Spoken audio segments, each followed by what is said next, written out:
নমস্কার বন্ধুরা, আশা করি সবাই ভালো আছেন। তো বন্ধুরা, এখন যে আপডেটটা নিয়ে কথা বলবো এটা হচ্ছে বিরাট বড় একটা আপডেট। কেন বলছি বিরাট বড় একটা আপডেট? যে সাকিব খানের দরদ সিনেমাতে কটা গান থাকতে চলেছে সেরকম কিন্তু একটা আপডেট উঠে চলে এসেছে। তো 5খানা গান কিন্তু থাকতে চলেছে এবং সেই গানগুলো কারা কারা গাইতে চলেছে সেরকম কিন্তু পুরো একটা ডিটেলসে আপডেট চলে এসেছে। তো গায়কগুলোর নাম জানার পর আমার মনে হচ্ছে সাকিব খানের এই দরদ ছবির গানের যে মিউজিক অ্যালবামটা হতে চলেছে সেটা একটা ড্রিম প্রজেক্ট হতে চলেছে। কারণ এই গানগুলো অসাধারণ হবে, এটা নিয়ে কোনো সন্দেহ নেই। কয়েকজন গায়ক রয়েছে যাদের গান তারা গাইলেই বক্স সেই গানটা অটোমেটিক হিট হবে, এটা নিয়ে কোনো সন্দেহ নেই। তো কয়েকজন গায়কের নাম প্রথমে বলি। প্রথমে যে গায়কগুলোর নাম আমরা জানতে চাই, একটা হচ্ছে মোহাম্মদ ইরফান, একটা হচ্ছে বালাম এবং কোনাল, নোবেল, ইমরান মাহিসুদান, আর একটা হচ্ছে নাকাশ আজিজ। তো এর মধ্যে দেখুন ইমরান মাহিসুদানের ব্যাপারে আমি খুব একটা জানি না। বাকি যে সমস্ত গায়কগুলো বলছি তাদের গান আমি শুনেছি এবং সত্যি কথা বলছি তাদের গান আশা করি দারুণ লাগে। এবং আমার মনে হয় যতটা সময় মিউজিক কম্পোজার হিসেবে কাজ করবে অবশ্যই আকাশ সেন। এবং আকাশ সেন বাংলাদেশের একজন খুব ভালো গায়ক। ওর গান যদি শুনে থাকেন জেনে থাকবেন যে বাংলাদেশের মেয়েরে তুই, বা ধরুন লাস্ট বেরিয়েছে দুষ্টু কোকিল, যে ছেলের ভয়েসটা যে দিয়েছে আকাশ, সত্যি কথা বলছি আকাশ সেন দারুণ।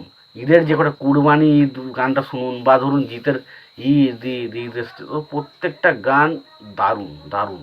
তো আকাশ সেন আশা করি, এখানে নামটা মেনশন নেই তো আমার মনে হয় আকাশ সেন থাকতে পারে। এবার আসি গায়কগুলোর কথা। দেখুন আমি এখানে তিনটে গায়ককে নিয়ে সবচেয়ে বেশি, তিনটে সাইড নিয়ে বেশি খুশি। প্রথম হচ্ছে মোহাম্মদ ইরফান। মোহাম্মদ ইরফান হচ্ছে এমন একজন গায়ক, সত্যি কথা বলছি আমি ওর বিশাল বড়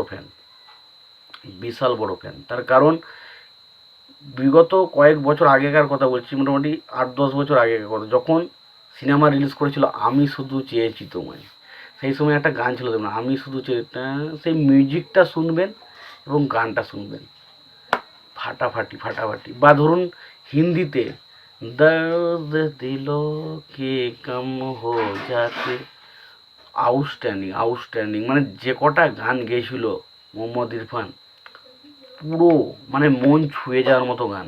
পরবর্তী সময় আমরা কতবার বোঝাবো বল, কতবার বা জানতে যদি চাও কতটা, তোমাদের সত্যি কথা বলতে ডেফিনেটলি যে কটা গান ছিল খুব ভালো। এবং রোমান্টিক গানগুলো এত সুন্দরভাবে গায়, খুব ভালো লাগে শুনতে। মানে যতবার শুনি ততবার আরও বেশি শুনতে ইচ্ছা করে, এত সুন্দর গলা মোহাম্মদ ইরফান।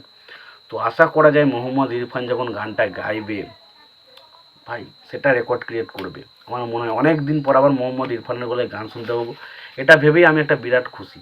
পাশাপাশি বালাম এবং কোনাল, যারা এই মুহূর্তে বাংলাদেশের টপ লিস্টে রয়েছে ধরতে গেলে। হিট গান কি বলবো, অবশ্যই তোমাকে জানিয়ে দিলাম ও প্রিয়তমা, কে না জানে না গানটা ভাই। এই গানটা কারা গেয়েছে? বালাম এবং কোনাল। তারপর ধরুন রাজকুমার গানের টাইটেল ট্র্যাক, তোমার রূপ কথাতে আমি হব রাজকুমার। ওহ, তো সত্যি কথা বলতে এরা দুজন আছে মানে আবার একটা বিশাল আমরা ভালো গান পেতে চলেছি এরকম টাইপের। এবং অবশ্যই নাকাশ আজিজ, এ আবার একটা বিরাট আইটেম সং গাইতে পারে। ধরুন বাজে রে যে কলিং কিলিং বাজে কলিং বেল, তো এরকম ধরনের গান সে গায়, বুঝতেই পারছেন। তো গানের দিক দিয়ে যে সমস্ত গায়কগুলো গান গাইতে চলেছে, এখান থেকে একটা জিনিস তো ক্লিয়ার যে গানগুলো ডেফিনেটলি খুব ভালো হতে চলেছে। তো এখন দেখার মতো বিষয় হবে যে কবে কি গানগুলো রিলিজ পায়। তো আশা করছি দরদের যে, আমরা যেমন তুফানের অ্যালবামটা আমাদের কাছে বিশাল পছন্দ ছিল, তারপর ধরুন প্রিয়তমা ছবির গানগুলো আমাদের কাছে খুব ভালো ছিল, তো আশা করা হয় দরদ ছবির অ্যালবামটা কিন্তু ততটাই সুন্দর হবে। তো তোমাদের এই বিষয়টা নিয়ে কি মতামত তোমরা অবশ্যই জানিও।